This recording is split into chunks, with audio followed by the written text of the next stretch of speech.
Get your ears wrapped around the Golden State Media Concepts Basketball Podcast. All the scoop you need to know, from college basketball to the NBA and even March Madness. News of your rising stars, topics on and off the hardwood. This is the Golden State Media Concepts Basketball Podcast.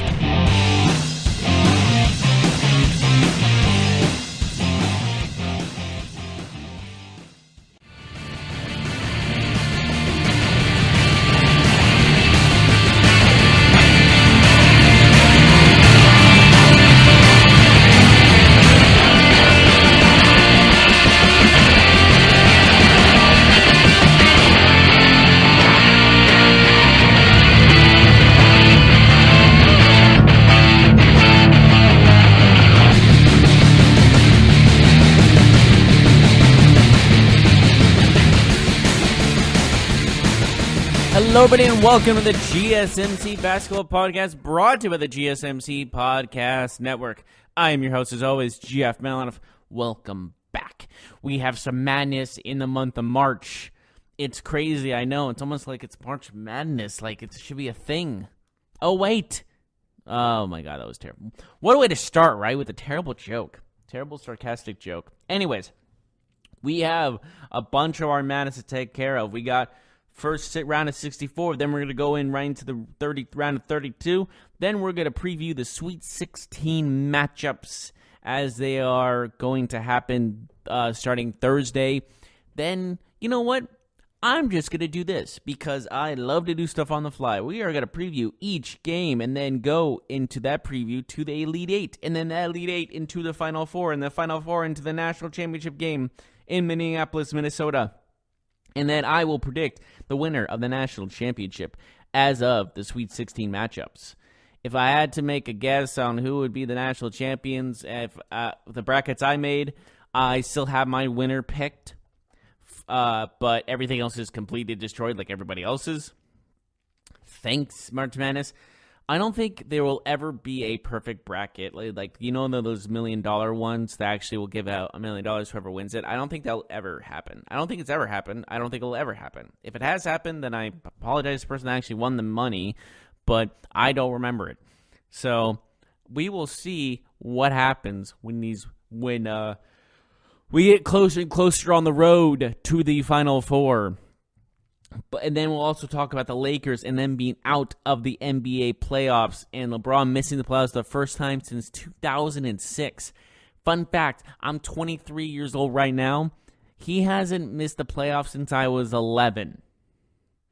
I was 11 years old the last time he missed the playoffs. And we'll get more on what else was happening at that time in 2006 when he missed the playoffs last time. So, and then we'll also talk about the legacy he's going to have if this affects his legacy, missing the playoffs at this late in his career when he's arguably the best player in the world today.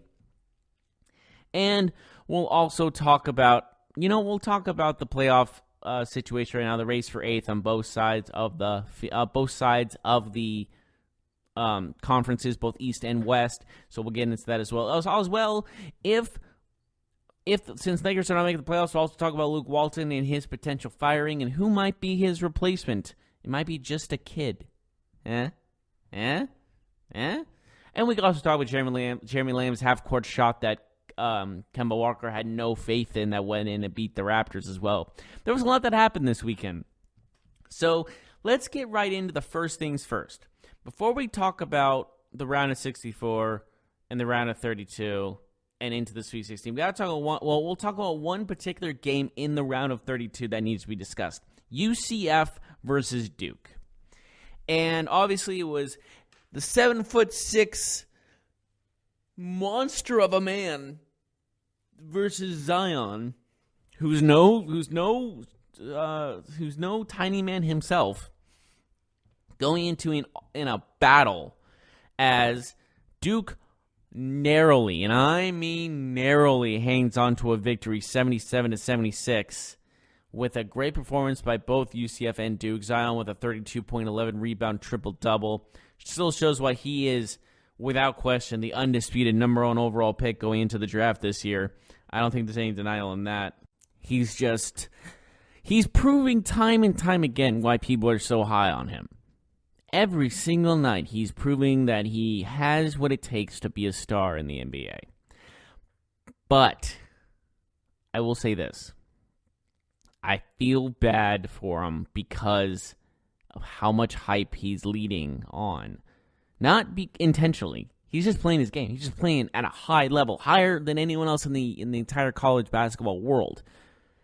But then I hate when people compare guys who are comparing them to the greatest players of all time. That's leading them to such high expectations that it's not even fair. Comparing Zion to LeBron James is so astronomically high standard for him. And I'm not saying he can't live up to it. He can absolutely live up to it. He has what it takes to live up to the hype. Don't get me wrong. He has all the talent in the world, the athletic ability, the strength, the size, the defense, the hustle. He's got it all. But saying, oh, he's the next GOAT. He's the next LeBron James. He's the next Michael Jordan, so on and so forth, is an unfair estimate of what he can do. LeBron had the same kind of thing going out of high school. I get that. He was the next phenom, and Zion is definitely a phenom. I'm not giving, but does that leave too high of expectations? That even if he averages, let's say he averages 20 points a game. No, okay, I'll even go lower than that. 15 points a game, 5 rebounds a game, and 3 assists a game. And he gets Rookie of the Year with those numbers. Does that mean he failed expectations? Absolutely not. But people will assume he failed expectations too soon. I think people will criticize his little mistakes that I think rookies tend to have too soon and consider him a bust before he's even settled into the NBA. That's happened so often, that it's almost criminal. And I would love to see him flourish. I would love to see him live up to all the expectations, all the high, almost impossible standards that are set up to him. And he, like I said, I'm not saying he's not capable. He's more than capable. But the fact is, when you put someone at a high expectation like that, it puts a lot of pressure on him. And the question is, can he handle that pressure? Sounds like already he is. But again, comparing college basketball to the NBA is comparing apples to oranges. It's comparing two completely different things.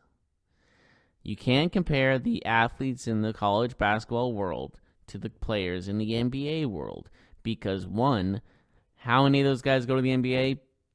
A handful at best in the college basketball world. And then comparing that to all of the athletes in the NBA, each one of them was a star in high school, was a star in college at one point.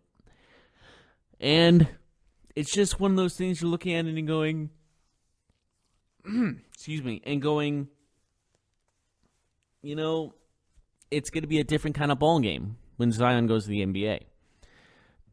And it's for everybody. And obviously some are playing extremely well in the NBA their rookie year. Luka Doncic, Marvin Bagley, DeAndre Ayton's kind of doing all right. Trae Young, among others. But it's going to be interesting to say at least how things turn out for Zion. I'm going to be looking at his career very closely, and I'm hoping for the best for him. I just don't like the high expectations led to him. But going off topic, going back to the UCF Duke game, one of the things I saw at the end of the game, the final shots missed. If I'm Coach K, I'm furious, and I'll tell you why. First off, the first shot off, the little floater he had off the glass was close going in. He had his hands up playing right defense. It made sense that the defense, how you play defense like that, you don't want to commit a foul. That one, I'll let slide. That he got that close to the basket. Because you don't want to give up a foul, and I get that. But what I can't understand is when a UCF player jumps above basically everybody and tries to do a tip-in and barely, and I mean barely, misses a tip-in. And that was the end of the season for UCF. I'm Coach K. I'm going into that locker room. I'm going, who the hell let him get that close to the basket and let him tip that in? Who was not boxing out? Who was not getting the rebound? And you can tell who didn't play because there's like 3 or 4 or 5 different guys, or like almost the entire team, it felt like, that was avoiding, like, or outside, not going for the ball. Zion felt like he was the only one going for the ball, and it wasn't a lot of defense. Not a lot of good rebounding technique. Not a lot of boxing out, like I said. Very easy for that guy to get to the basket and tip it in. Just a little bit lighter, and that would have went in. And that's incredible to me. That's absolutely incredible that how you're looking at it overall. And they almost lost the game due to incompetence. Because that shouldn't have come close. That tip-in shouldn't have happened. Because that's how defense is played. You got to box out. You got to play right. And he didn't. The Duke players let that happen, and it shouldn't have happened. That's my actual take on it. That was just poor rebounding ability. That was poor boxing out and just not fundamentals. And that's just how I see it. That's just the bottom line. And they got lucky. I cannot believe I said that, but they got absolutely lucky. Duke did. Because, like I said, that tip-in goes in, they're done. Dunskies. Bye-bye. See you later. Next. And it's not like, how do I explain this? It's not like it was a lucky bounce or something. It was a very stoppable play. It was a very defendable situation where he couldn't have gotten that ball, but he got it. And then the big what-ifs coming in, like, would Zion, would that be a big problem for Zion if he didn't win the national championship or didn't get to the Final Four or whatever or whatnot? Probably not, to be honest with you. But I don't know. I just think that there's a lot to be desired when it comes to the defensive effort that Duke put in that final seconds. And I think it could have been easily avoided. I really do. I think it could have been easily avoided, and it could have not been that close. That last shot, at least. The game was heavily competed. I get that. And it was just close nonetheless. And that's just how it works, you know? It's just, it shouldn't have been that close. It was that close. You got to work on it and move on. I was talking to some people about it. Some said maybe they're going to be more motivated now that they almost lost like that, and they're going to play a little bit harder on the defensive side and boxing out and getting the rebounds and all this stuff, know how crucial that is. Or they will look it over and say, hey, we still won. You know what I mean? I just hope that's not what the case is. I hope they work on their defense. I hope they work. Okay, it's not like their defense is terrible. I'm saying their rebounding skills showed very lack of effort, if anything, in that game. So that's what I see. That's how I see it. And that's what it's going to be.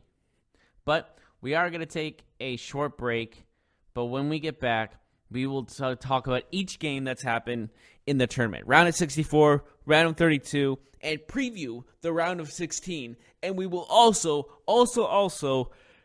preview who's going to win the national championship. Go from the Sweet 16 to the Elite 8 to the Final Four and to the national championship. And if we have time, we'll talk about the Lakers and them missing the playoffs and LeBron's legacy in question by multiple people. And we'll be right on that when we return. Don't go away.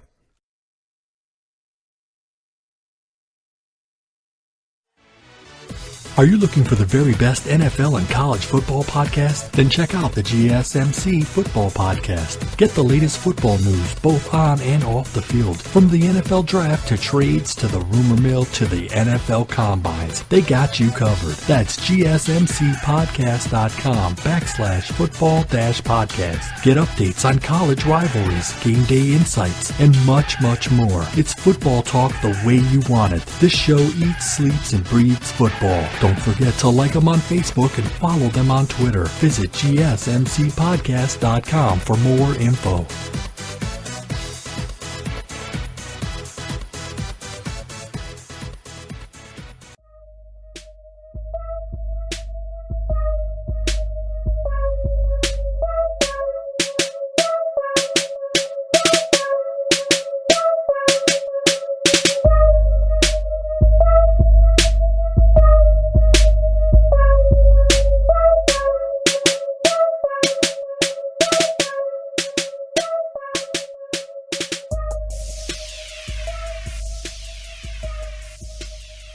Welcome back, everyone, to the GSMC Basketball Podcast. Just finished discussing the March Madness round 32 game between UCF and Duke.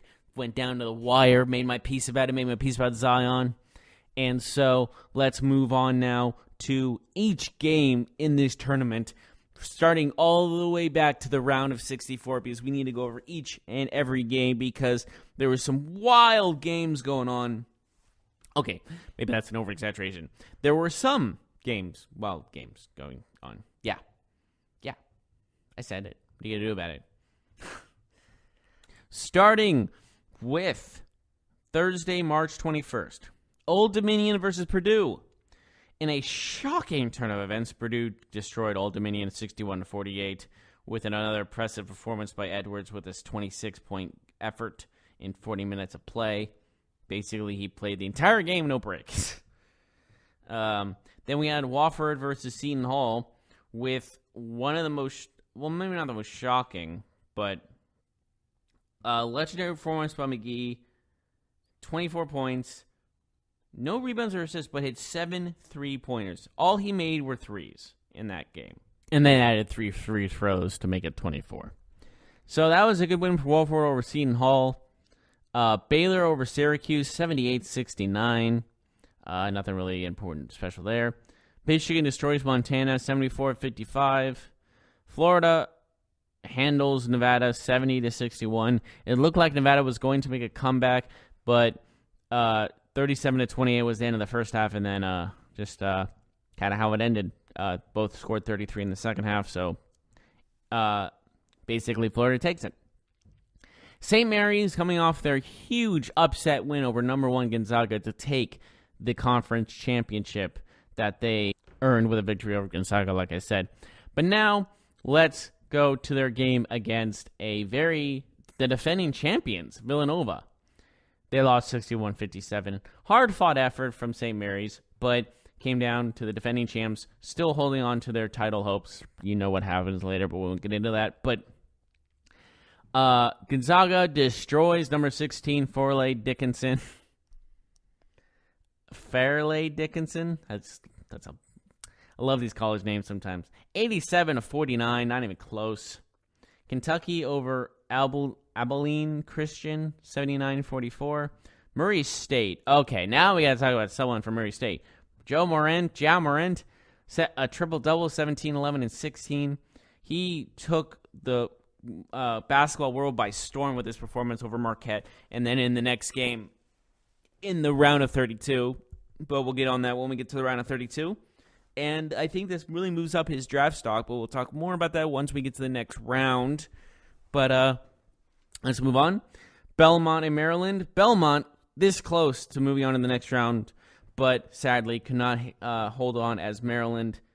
Well, they missed a three-pointer at the end of it, and well, I mean, was it really a three? It was kind of like it was a prayer, and Maryland wins it 79-77. As for Kansas, they held on to win easily over Northeastern, 87-53. Florida State over Vermont, 76-69. Bradley almost had an upset bid. They were up by 1 at the end of the half against Michigan State, but Michigan State came rallying back and held on to win the game, 76-65. The first almost upset of the tournament. And then Auburn over New Mexico State, 78-77 by a very short margin, 1-point game. And Auburn held on tight to win that after a missed shot from New Mexico State. Couldn't get it in at the last second. Yale almost with the upset bid over LSU, 79-74. There was a big shot at to seal it for LSU. Minnesota handles Louisville 86-76 to go to the next round. St. Louis versus Virginia Tech. Virginia Tech takes it 66-52. Ohio State upsets Iowa State, which is weird to say, 62-59. Honestly, people call it an upset. When it comes to Ohio State, whether it's basketball or football, I never consider them an upset because of the fact how talented they are and how talented their recruiting is, or regardless of how anything else goes down. I just think it's more along the lines of just the legacy that Ohio State has, and it just doesn't always, every time they win, it doesn't feel like an upset, regardless what ranking they're in. UCF hangs on over VCU 73-58 with a 13-point, 18 rebound performance by that large 7'6". Is it a man? Or is it like, okay. For those wrestling fans out there, he's basically Giant Gonzalez. Fun fact, if anyone gets that, I love you. Iona was actually kind of close against North Carolina, 88-73. Take what you can get, right? Houston over Georgia State, 84-55, no contest. Liberty upsets Mississippi State, 80-76. They were, I guess, the center of the story going into this. Pretty sure they're out of it. Well, we'll preview all that stuff. And then we had North Dakota State. Could they pull magic like they do in football? God, no. They played Duke, 85-62. They lose. Washington against Utah State. Washington takes it 78-61. Buffalo beats the first four winner, Arizona State, 91-74 in a blowout. Oregon blows out number 5 Wisconsin 72-54 in one of the biggest blowouts of a 5 seed against the 12 seed. 12 seeds had the 5 seeds number. Only one 5 seed won their game during this tournament. Tennessee beats Colgate by only 7. The 15 team held on to be that close. But then, of course, Gardner-Webb nearly defeated number 1 Virginia. Number 16 team almost beat Virginia again 2 years in a row, which would have gotten that coach canned. They were up by 6. They had a good competitive game after the half a little bit, but then Virginia had this resurgence and won 71-56. The score doesn't show how close that game really was, but at one point it looked like Gardner-Webb was going to hold on to Virginia to the last second, but then it came all the way to Gardner-Webb at the end of it. Texas Tech over Northern Kentucky, 72-57. UC Irvine upsets Kansas State, 70-64. Kansas State had a great season this year, all for naught as UC Irvine comes out of nowhere with the victory. Iowa over Cincinnati, 79-72. And number 9 Oklahoma destroys number 8 Ole Miss, 95-72. That was the first little batch of that was the round of 64 for you. Now let's get into the round of 32 that happened on starting Saturday, March the 23rd. Auburn over Kansas, 89-75 in a huge upset. Beating Kansas is always an upset to me. Purdue destroys the defending national champion Villanova Wildcats, 87-61. No repeat for the Wildcats, but hey, they had a good run. I mean, hey, you won national championship. Philadelphia wins championships. It's crazy to think about. No offense. Murray State trying to bounce from their Morant. Why can't I pronounce the name today? With his 28-point performance, wasn't enough as they lost 90-62. He did all he could, but what a performance by Ja. And it just turned out to be all Florida State, though. Gonzaga beats Baylor 83-71. Michigan State holds on to win 70 to holds on is a strong word. They destroy Minnesota 70-50. Michigan is trying to get back into that Final Four with a win over Florida 64-49. Excuse me. Kentucky over Wofford 62-56 after a record-breaking 7 threes for McGee. He goes a abysmal 0 for 12 from the 3 line. That's got to be the biggest jump or biggest slump in the history of basketball, breaking the record for most threes in the tournament to then not making a single 3 out of 12 attempts is absolutely absurd. Maybe not absurd, but crazy. It's so unlikely. I don't know. But regardless, they lose. They're out of the playoffs tournament, same thing, to Kentucky. LSU barely defeats Maryland on a last-second layup in a great performance, too. Even after a 3 made with little seconds left, it's just great game all around. As for yesterday's games on Sunday, Houston defeats Ohio State 74-59. UC Irvine trying to make a Cinderella run is not so, as Oregon destroys them 73-54. Virginia over Oklahoma 63-51. Virginia Tech takes away Liberty's bid at a Cinderella story 67-58. We've already discussed the Duke and UCF unbelievable game that happened, 77-76 final score. Texas Tech defeats Buffalo 78-58. North Carolina moves on 81-59 over Washington, and Tennessee holds on over Iowa's 83-77.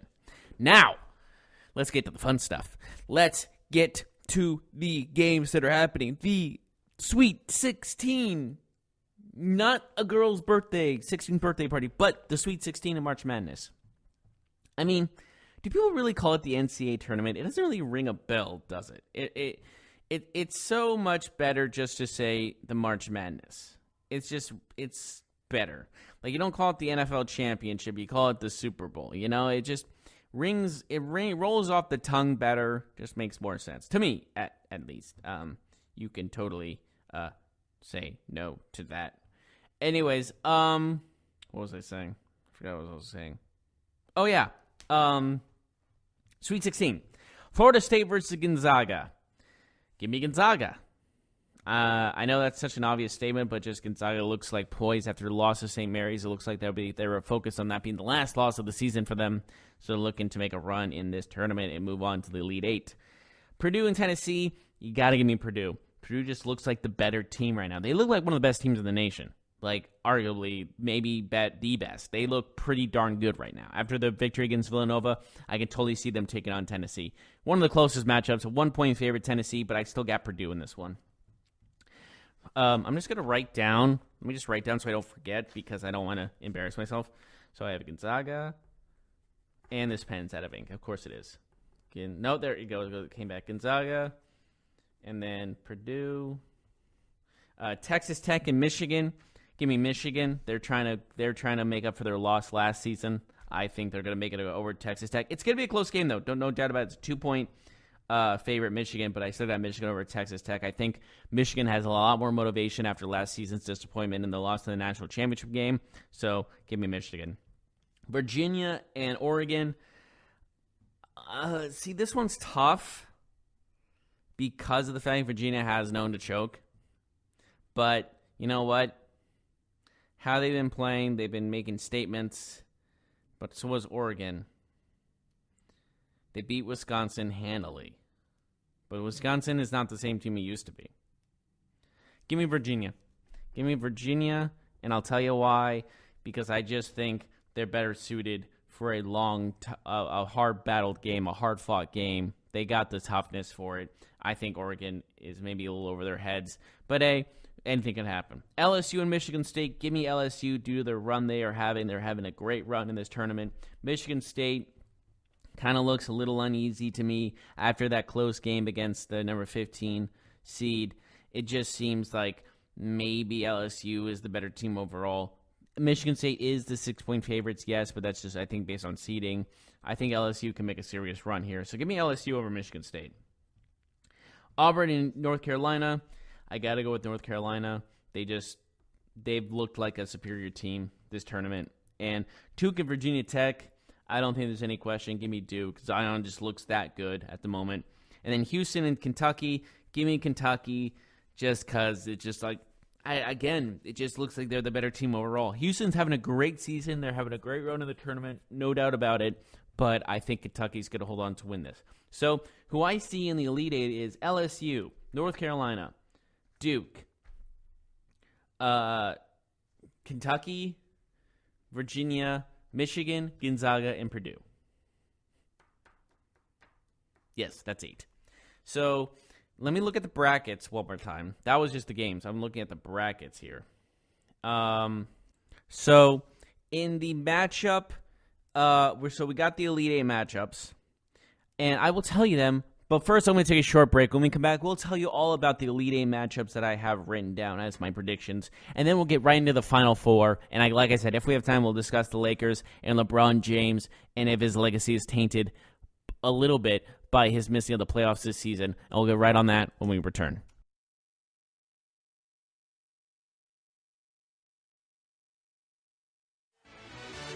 Check out the show that's built on the MMA. From the UFC to extreme cage fighting, they got the fights covered. Check out the GSMC MMA podcast. Get the latest news on past or upcoming fights. Join us as we talk to and about some of the biggest names in the MMA, past, present, and future. When it's the fight game, there's just one show to check out. GSMCpodcast.com/MMA-podcast. Don't forget to like them on Facebook and follow them on Twitter. Visit GSMCpodcast.com for more info.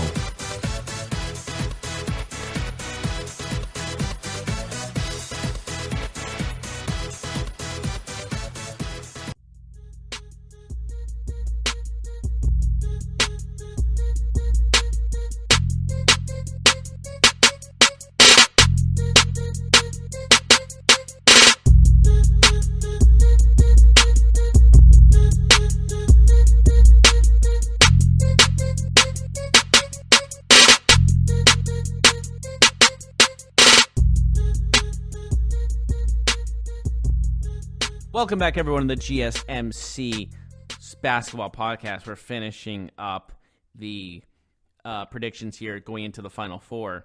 So our Elite Eight matchups, our teams in the Elite Eight are Gonzaga, Purdue, Michigan, Virginia, LSU, North Carolina, Duke, and Kentucky. So first matchup of this Elite Eight would be Duke versus LSU. 1 and 3 going at it. So this is interesting, but I gotta go with Duke. Zion, man. I know this is so obvious, but when you have 3 players on your team that are going to be the top 5 in the draft, how can you stop that? Granted, UCF almost did, but I don't see LSU doing it. UCF had a big 7'6" advantage, and I had just a fast-paced team. I just don't see LSU with that same fire in UCF. I just don't. I just don't see that kind of competition with this kind of game. So I have Duke going to the Final Four. Shocker, I know. Then we have Gonzaga and Michigan. Both teams are looking for a national championship bid, obviously. These are the last 2 teams that have been the runners-up in the national championship. Gonzaga a couple years ago, and Michigan last season. This is an interesting perspective, but I think I'm going to go with Gonzaga. I know I just picked the two number 1 seeds to go into the Final Four, but Gonzaga just seems like a better fit team to make a run than Michigan. Then we move on to North Carolina versus Kentucky. You know what? I hate doing this. Give me North Carolina. They play in a superior conference. They play superior teams, and they just keep winning. That's just how I see it. Virginia and Purdue, give me Purdue. Their momentum is going to carry them to the Final Four. You know what? This is my prediction right now. I'm saying it right here, right now. So the Final Four, Purdue, number 3. Number 1, North Carolina. Number 1, Gonzaga. And number 1, Duke are in the Final Four. I mean, most of the time it is like a couple number 1 seeds. But Purdue, number 3 seed, I see upsetting North Carolina in the Final Four. And then it's going to be Duke versus Purdue in the national championship game. Duke, again, will beat Gonzaga. I think they're the better team. They have the better set. They have a deeper bench. Purdue is just on a momentum is huge when it comes to the tournament, and I think Purdue has the most momentum than anyone else in the tournament right now. So, and just based off their huge wins, I mean, the win over Villanova almost was like giving them the trophy, giving them like handing over the keys, almost, if that makes sense. And then they have so much. They work together as a team. It's just a great ball movement around the court. High paced offense and a what's the word I'm looking for? Not nasty, but a persistent defense. And I just think that's what's going to be the big thing heading into the Final Four and their upset win over North Carolina. And when they play Duke. So my prediction for the finals, for the national championship game, I'll write it down even. Oh, championship game. Purdue versus Duke. And with this being said, this is the tough one now. Purdue, Duke. Purdue, Duke. As I am favored to go with Duke, I'm tempted to go with them, but I can't. I just can't.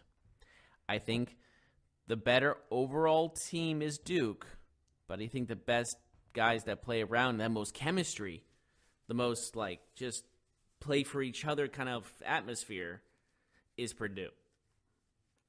And I honestly think that. I honestly think that just Purdue just seems like a team that wants to win together. Duke is just always, I always think that Zion is kind of an unselfish guy. I get that. He wants to play in the tournament. He could have not have. He totally couldn't have. And no one would have complained.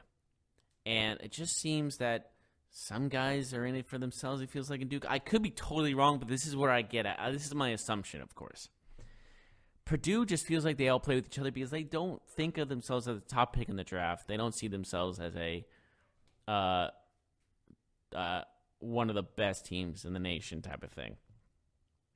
They see themselves as underdogs, and they're playing like underdogs, and they play and they bite and they tooth and nail, and they play to the hardest to the final buzzer. And they've proven that with these statement wins over Villanova and then over Old Dominion. I know those are not big. The Old Dominion is not a big win, but the Villanova one's big. And if they do beat Tennessee, they'll have a huge momentum going against Virginia, and I really think they'll beat Virginia. And then if they beat North Carolina, their momentum will be at an all-time fever pitch. Duke, Purdue wasn't one of the teams that was like, oh, they're going to get to the Final Four. They weren't. They weren't one of those top teams. So I think that that motivation will help in the long run. Duke should be there. That's the assumption. Duke should just be in the Final Four and win the national championship. That's their destiny, if you will.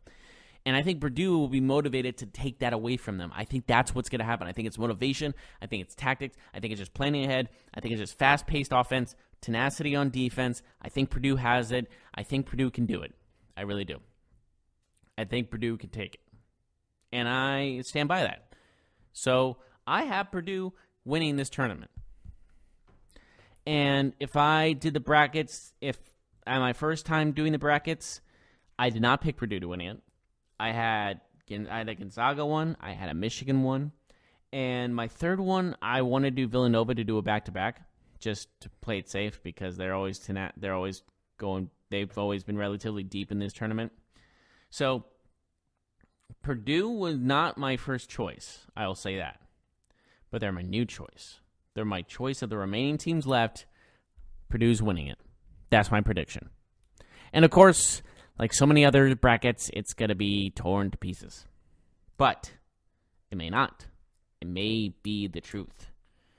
Maybe I'll be wrong about some games, but I truly think that Purdue's going to be in that Final Four and in that national championship game. And I'm going to go out right now and just say it. Well, I already did say it. They're going to be holding the trophy by the end of the Final Four. I really believe that. And I think they have the team to do it. And it's always nice to see some sort of underdog. If Duke wins it, I won't be obviously I won't be heartbroken or anything. I think they obviously will earn it. But it's going to be a close, fast-paced, nail-biting finish between Purdue and Duke. And I can't wait to see it. I honestly can't. So there it is. There's my final predictions from the Sweet 16 onwards. Purdue versus Duke in the final national championship matchup. And it'll be Purdue holding the national championship at the end of the day in Minneapolis. That is my prediction. And so with that, we got to talk about the Lakers. They are out of the playoffs thanks to D'Angelo Russell of all people in the Brooklyn Nets. And LeBron will miss the playoffs for the first time since 2004-2005 season. I was 10 at the time. Well, I was 9, turning 10. That's when the San Antonio Spurs beat the Detroit Pistons in the finals. Tim Duncan won the NBA MVP. I heard some people say like this is the first time since 06, and I thought that was true, that LeBron didn't make it in 06, but looking at the record, Cleveland had 50 wins that year, so I don't know what that was all about. But anyways, the 04-05 season, pretty impressive how long it's been since he's not been in the playoffs. And I'll just tell you, let's look at awards, shall we? MVP was Steve Nash. Rookie of the Year was Emeka Okafor of the Charlotte Bobcats. Ben Wallace, another Defensive Player of the Year for him. Sixth Man of the Year was Ben Gordon. Most Improved Player was Bobby Simmons. Yeah, I don't know. Coach of the Year was Mike D'Antoni, not of the Houston Rockets, but of the Phoenix Suns. Executive of the Year was Brian Colangelo of the Phoenix Suns. And the Sportsmanship Award went to Grant Hill. Here is the NBA first team. Duncan, Nowinski, O'Neal, Iverson, Nash. Second team, LeBron, Kevin, Garnett. Almost said Durant. Kevin Garnett, Amari Stoudemire, Dwayne Wade, Ray Allen of the Seattle Supersonics. Third team, Tracy McGrady, Sean Marion, Ben Wallace, Kobe Bryant was an All-NBA third team, and Gilbert Arenas. And it's just absurd to see all this. Dwight Howard was a rookie. Andre Iguodala was a rookie. Luol Deng was a rookie. Ben Gordon was a rookie. And does anyone else remember Emeka Okafor? He was pretty touted going out of Connecticut with the second overall pick by the Bobcats. I liked him, to be honest with you. But looking how everything happened, and also this was the Charlotte Bobcats' first season in the league. So it's truly incredible. And also prior to that season where LeBron didn't make the championship, it was Shaquille O'Neal traded to the Miami Heat, which is also super interesting. That was also the year Steve Nash signed with the Suns. It's just all this stuff crazy happened. And gosh, it's been a long time since LeBron's not made the playoffs. And so with that being said, everyone is now doubting, like saying, oh, he's not like LeBron, or he's not like Michael Jordan would have made the playoffs with that team. Skip Bayless. And I happen to disagree with that. Because he was injured for 18 games, which also extremely hurt him.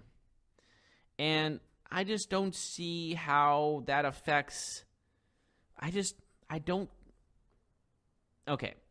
I understand that his streak at being in the finals is over.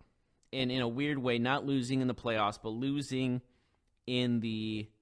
not even making to the playoffs. I get it. It's weird. It's unnatural. We're all aware of this.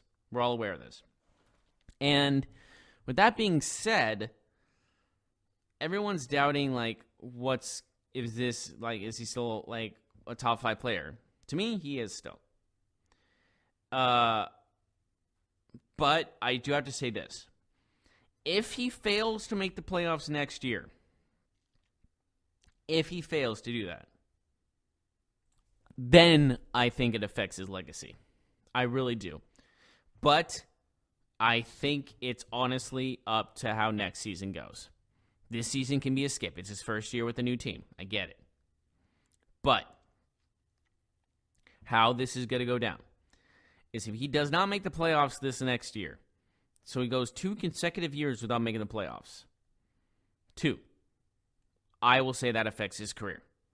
That will appeal. People will be like, oh, he's not better than Jordan or Kareem or any of those other guys. He's not a top 5 player because of this. And that's going to be a factor. So he needs not to mess up now. He needs not to stop now. Don't stop me now. I'm having such a good time. I'm having a ball. You get it. So with that being said, LeBron's legacy is on the line for next season, I think. Maybe not on the line, but it's going to be a big factor in how he's looked at when he retires. But that is our show today. Thank you so much for joining us. And as always, I'm Jeff Melanoff. I'll see you next time. You've been listening to the Golden State Media Concepts Basketball Podcast, part of the Golden State Media Concepts Podcast Network. You can find this show and others like it at www.gsmcpodcast.com. Download our podcast on iTunes, Stitcher, SoundCloud, and Google Play. Just type in GSMC to find all the shows from the Golden State Media Concepts Podcast Network, from movies to music, from sports to entertainment, and even weird news. You can also follow us on Twitter and on Facebook. Thank you, and we hope you have enjoyed today's program.